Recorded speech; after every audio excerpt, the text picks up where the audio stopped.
Ako ste nekada prošli autoputem Beograd-Niš, sigurno ste videli, a možda i izašli na naplatnoj rampi Mali Požarevac.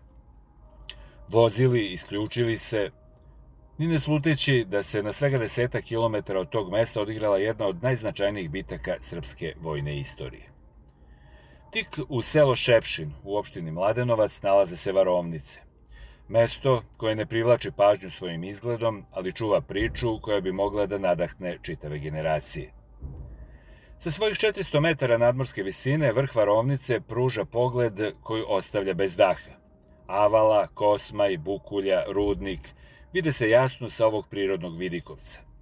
Ipak, ono što varovnice čini zaista posebni, nije samo priroda, već i istorija, i to krvava, ponosna i upisana u svaku stopu zemlje.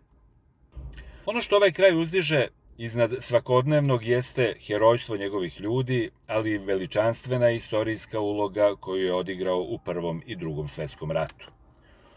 U okviru čuvene Kolubarske bitke, upravo ovde se odigrala jedna od ključnih faza Kosmajsko-varovnička bitka 7. i 8. decembra 1914. godine. Austro-Ugarska 5. armija krenula je prema Mladenovcu sa namerom da srpsku vojsku napadne sa leđa, a slabe, ali srčane srpske snage, mahom treće pozivci, zauzele su rovove na varovnicama. Borba je bila nemilosrdna. U nedostatku žičanih prepreka, vojnici su ispred rovova postavili snopove glogovog trnja. Glog je bio tvrđi od žice, a bajoneti austro-ugarskih vojnika nisu mogli da ga probiju. Usledio je srpski juriš i masakr bombama. Tada je jedno od uzvišenja dobilo ime koje i danas nosi – Kasapsko brdo. Nadmoćniji neprijatelj bio je zaustavljen. Srpski vojnici nisu odbranili samo rovove, odbranili su čast, dom i celu zemlju.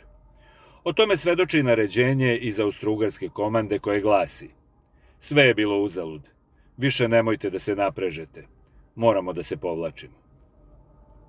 U istim odnim rovovima gde su 1914. godine ginuli vojnici Prvog svetskog rata, u septembru 1941. godine borili su se partizani. Tamo su izvojevali jednu od svojih većih pobeda nad nemačkim okupatorom i njegovim saradnicima. Svake godine 8. decembra na varovnicama se obeležava Dan varovničke bitke. U organizaciji Mladenovačkog društva za negovanje tradicija oslobodilačkih ratova Srbije i uz prisustvo vojske, učenika iz Šepšina i Dubone i sveštenika, gradskih zvaničnika i meštana, čuva se uspomena na pale junake. Okupljaju se generacije da polože vence, recituju pesme, upale sveće i nazdrave kuvanim vinom i rakijom. Danas varovnice i selo Šepšin poznati su po vrednim domaćinima, voćnjacima, vinogradima i bogatstvu divljači koju nije neobično sresti čak i u sred dana.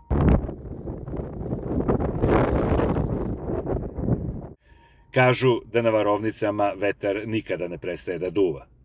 Bilo leto ili zima, bilo da je plus 30 ili minus 10 stepeni, vetar stalno duva. Nije to običan vetar. To je dah sećanja, šapat istorije. To je onaj isti vetar koji je nosio krikove boraca, dim rovova i tihu molitvu pre poslednjeg juriša. Kada prođete autoputem u blizini Malog Požarevca kod Šepšina, setite se svih ovih junaka koji su dali živote za slobodu naše zemlje. Pogledajte gore prema brdu sa kojeg vetar ne prestaje da duva. Možda nećete videti spomenik, ali znajte, na varovnicama je jednom kucalo srce naroda i još uvek kuca. Samo tiše. Samo za one koji umeju da slušaju.